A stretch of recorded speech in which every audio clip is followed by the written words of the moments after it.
मेरठ पहुंची बसपा सुप्रीमो मायावती ने एक बार फिर हाईकोर्ट बेंच से लेकर पश्चिमी उत्तर प्रदेश को अलग राज्य बनाने की बात कहते हुए अपना जोरदार संबोधन किया। लोकसभा चुनाव में यह मेरठ में उनकी पहली जनसभा थी। मायावती कई वर्षों बाद मेरठ में जनसभा करने पहुंची।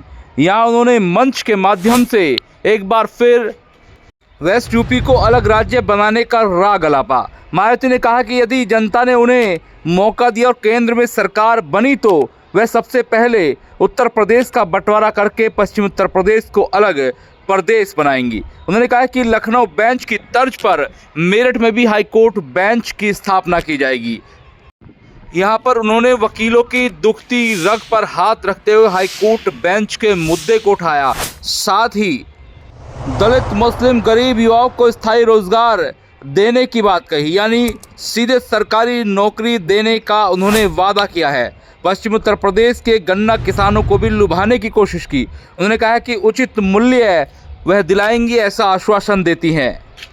साथ ही बसपा सुप्रीमो मायावती ने कांग्रेस और भारतीय जनता पार्टी पर निशाना साधते हुए कहा कि इन सभी राजनीतिक दलों ने देश के गरीबों के साथ अन्याय किया है। गौरतलब है कि यह जनसभा का कार्यक्रम मेरठ के हापुड़ रोड स्थित अलीपुर में रखा गया था, जहां बसपा सुप्रीमो मायावती अपने प्रत्याशी के समर्थन में पहुंची और संबोधन करते हुए उन्हीं के लिए वोट मांगी। हालांकि देखा गया कि शुरू में लोग कम पहुंचे, बाद में लोगों की संख्या बढ़ने लगी, लेकिन बावजूद इसके कुछ कुर्सियां फिर भी खाली दिखाई दी। माना जा रहा है कि गर्मी के चलते, साथ ही गेहूं की कटाई के चलते किसान और दलित रैलियों के अंदर शिरकत नहीं कर रहे हैं, जिसके चलते सपा से लेकर भाजपा, बसपा तमाम नेताओं की रैलियों के अंदर भीड़ कम दिखाई दे रही है। आपको बता दें, इससे पहले इसी इलाके में समाजवादी पार्टी के अध्यक्ष अखिलेश यादव की रैली हुई, लेकिन यहाँ पर भी भीड़ कम दिखाई दी, कुर्सियाँ खाली दिखती रहीं।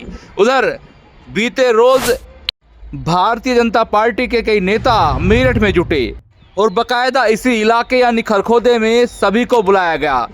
यहाँ पर भी भाजपा का सम्मेलन था, लेकिन गर्मी के चलते कार्यकर्ता बेहोश हो गया।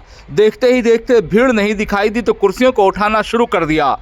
ऐसे में प्रोग्राम को आनन फानन में निपटाकर भारतीय जनता पार्टी भी यहाँ से चलती बनी। माना जा रहा है कि लोग इस वक्त अपने कामों में व्यस्त हैं, खास तौर से किसान, दलित, मजदूर अपने जो खेती के गेहूं के काम है उसको निपटाने में लगे हुए हैं, और ख़ास तौर से बढ़ती गर्मी का प्रकोप भी लोगों के जहन में घर कर गया है। कई लोग गर्मी के चलते बेहोश हो जाते हैं, पानी की किल्लत हो जाती है। ऐसे में स्थानीय लोग तो पहुंच जाते हैं, लेकिन आसपास से आने वाले जो दर्शक हैं, जो लोग हैं, जो वोटर सपोर्टर हैं, वो आने में गुरेज करते हैं। और शायद यही वजह है कि इस बार लोकसभा चुनाव में नेताओं को भीड़ का जो नज़ारा देखने को मिलता था, शायद इस बार नेताओं को नज़ारा गर्मी और खेती किसानी के चलते देखने को नहीं मिल रहा है। लेकिन अब मेरठ सीट की अगर बात करें तो यहाँ ऊंट किस करवट बैठेगा, यह भी अब भविष्य के गर्भ में है। एक तरफ बहुजन समाज पार्टी ने देवव्रत त्यागी यानी त्यागी समाज के नेता पर दांव खेला है। भाजपा से नाराज होकर त्यागी अब बसपा पर ट्रांसफर हो सकता है। उधर बहुजन समाज पार्टी के दांव के बाद देखा जाए तो समाजवादी पार्टी ने भी दलित चेहरे पर दांव लगाया है। जनरल सीट होने के बावजूद यहां पर दलित चेहरा सुनीता वर्मा के नाम पर चुनाव लड़ा जा रहा है। सुनीता वर्मा मेयर रह चुकी हैं, लेकिन भारतीय जनता पार्टी ने अलग ही चाल चली है। उन्होंने अपने सिटिंग एमपी का टिकट काटते हुए मुंबई के अरुण गोविल यानी रियल लाइफ के राम को यहां प्रत्याशी बनाया है। राम के नाम का दांव खेलते हुए भारतीय जनता पार्टी भी आगे बढ़ रही है।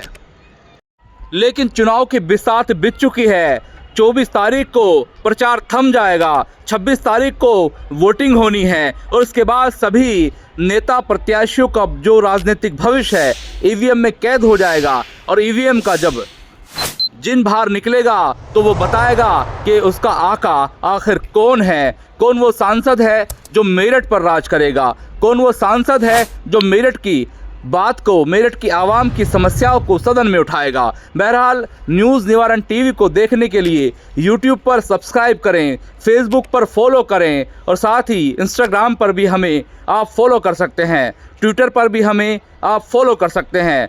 www.newsnivarantv.com पर भी आप हमें पढ़ सकते हैं। फिलहाल दीजिए इजाज़त, अपना ख्याल रखिए। जय हिंद।